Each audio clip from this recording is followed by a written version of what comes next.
Oh, those are probably the two main ones. They're Yeah. cowards, right? They don't want to upset people in their congregation.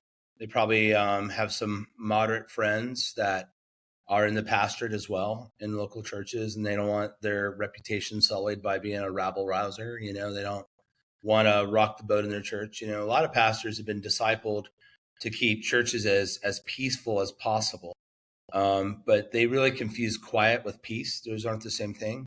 Mm. Real peace is achieved through working through conflict, where quiet is just hiding the conflict. And then I think that a lot of them really haven't thought through these issues. They haven't studied the doctrine. Our pastors are poorly educated in America for the most part. Even the ones with MDivs clearly hadn't thought through, like some of this, the application of Romans 13 during the pandemic showed how people had not really thought that through at all, right? Like, we don't have a king in America. We're ruled by founding documents. So we do submit, have us required to submit to those documents as a rule of law, as long as they don't go against the word of God. But we don't have any kings in America, and we were treating like our governors or a president as if they were a king, and that they can just declare things, and that makes it the rule of law. That's not true. That's not what Romans 13 is teaching, and people know that. Um, so I don't think a lot of them have thought through it, and so they're scared to say something wrong. A lot of pastors like to give themselves space to, navigate.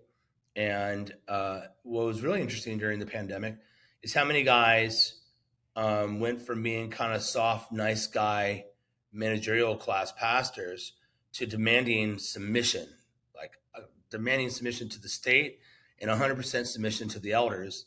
And if you disagree with them on the mask or the vaccine, you're a terrible person who doesn't love their neighbors. And it was pretty wild to watch those sort of men flip overnight. And I think that's because they are managers.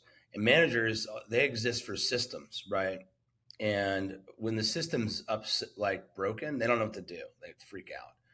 And we saw a lot of pastors just totally freak out and become tyrants.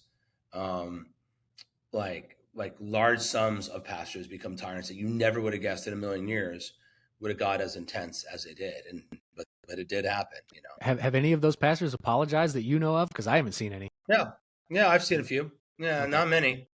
But yeah, there have been some that has said, yeah, we overreacted. And I mean, some of it's because their church has got eviscerated by their behavior. And perhaps it's trying to give themselves another lease on life. And that's what's motivating it. But I do think some realize they overreacted and they're trying to make things right. But by and large, many just want everyone to forget it. Right.